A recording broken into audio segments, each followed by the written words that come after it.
1,11,00,000 చెన్నూరు యువత కోసం.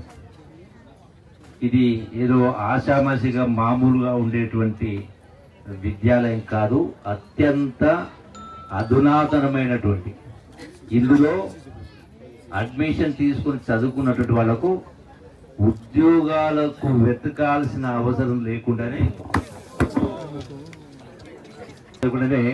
ఉద్యోగాలు కావాల్సిన వాళ్లే మిమ్మల్ని వెతుక్కుంటూ వచ్చేటువంటి వాతావరణం కల్పించడం కోసం మన గౌరవ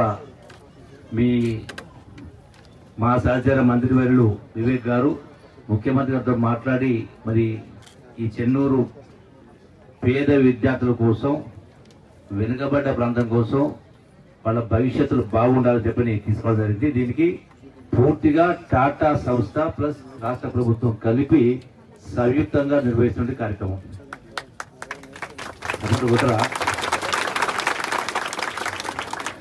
ఏమైనా ఖర్చు అవుతుందా? ఇది మామూలుగా ఆశామాషి ఇన్స్టిట్యూట్ కాదు, మామూలు స్కూల్ అనుకుంటా ఉన్నారు.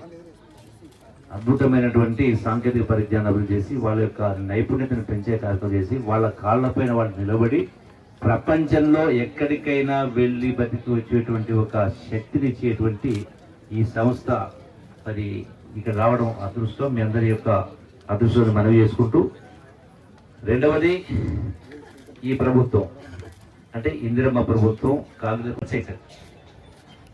అట్లాగే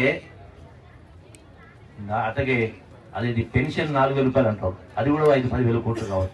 మొత్తం కలిపి తిప్పి కొడితే కూడా కేవలం 20,000 కోట్లు కాదు. కానీ మేము చేసిన అప్పుకు 70,000 కోట్లు వడ్డీ కడతా ఉన్నాం సంవత్సరానికి. అయినా కూడా ఇంత భారం అంటే ఇవన్నీ చేస్తాము. ఇప్పుడే ఈ రోజున మరి పట్టణానికి సంబంధించి సుమారుగా 50 కోట్ల రూపాయల నిధులు మళ్ళీ రోడ్లు కావచ్చు, డ్రైనేజీలు కావచ్చు, ఇవన్నీ కూడా పెద్ద ఎత్తున ప్రతి వార్డులో కూడా పనులు జరుగుతూ ఉన్నాయి. అవి శాంక్షన్ అయినాయి, టెండర్ అయిపోయింది, పనులు కూడా మొదలుపెట్టిన కొబ్బరికాయలు కొట్టిన పనులు నడుస్తావు. ఇవి కాకుండా ఇంకా 40-50 కోట్ల రూపాయలు వివిధ ఫండ్స్ మరి యొక్క వివేక్ గారు మంత్రి గారి చేతుల్లోనే ఉన్నాయి. అవి కూడా అభివృద్ధి కార్యక్రమం జరిగిపోతాయి. నేను ఒకటే మనవి చేస్తాను, ఎందుకంటే అందరు చెప్పింది వినాలి. ఎవరు చెప్పిన దానిలో ఎంత వాస్తవం ఉంది, నిజాయితీ లెక్క. 2 కారణాలు. గతంలో చంద్రబాబు నాయుడు గారు 10 సంవత్సరాలు పరిపాలన చేసింది. ఆ తర్వాత కాంగ్రెస్ ప్రభుత్వం, వైఎస్ రాజశేఖర ప్రభుత్వం, కాంగ్రెస్ ప్రభుత్వం మరొక 10 సంవత్సరాలు. ఆ తర్వాత కేసీఆర్ ప్రభుత్వం మరొక 10 సంవత్సరాలు. ఇప్పుడు మళ్ళీ కాంగ్రెస్ ప్రభుత్వం మళ్ళీ ఒక 10 సంవత్సరాలు అధికారం ఉండబోతా ఉంది. రెండవ కారణం ఏంటంటే గడచిన 10 సంవత్సరాల కేసీఆర్ ప్రభుత్వ పరిపాలనలో నేను కూడా అట్లాగే వివేక్ గారు కూడా చాలా దగ్గరికి వెళ్ళి చూసినాం. కేసీఆర్ గారిని వారి పరిపాలన కూడా ఒకటి ఏంటంటే ఎంతో మంది త్యాగాల ఫలితంగా ప్రాణత్యాగాలు చేసిన యువత, చదువుకున్నటువంటి విద్యార్థులు, యావత్ తెలంగాణ సమాజం మొత్తం కూడా రోడ్లపైకి వచ్చి ఒక సంఘటిత శక్తిగా ఏర్పడిన తర్వాత ఆ సంఘటిత శక్తిని చూసి, రెండవది తెలంగాణ ఇస్తే కాంగ్రెస్ పార్టీకి అటు ఆంధ్రాలో ఇటు తెలంగాణలో కూడా నష్టం జరుగుతుందని తెలిసి కూడా ఎవరైతే కన్న బిడ్డల్ని పోగొట్టుకున్న కన్న తల్లుల కడుపు కోత ఎట్లుంటుందో తెలిసిన కన్న తల్లి సోనియా గాంధీ గారు పెద్ద మనం చేసుకొని తెలంగాణ రాష్ట్రాన్ని ఇవ్వడం జరిగింది.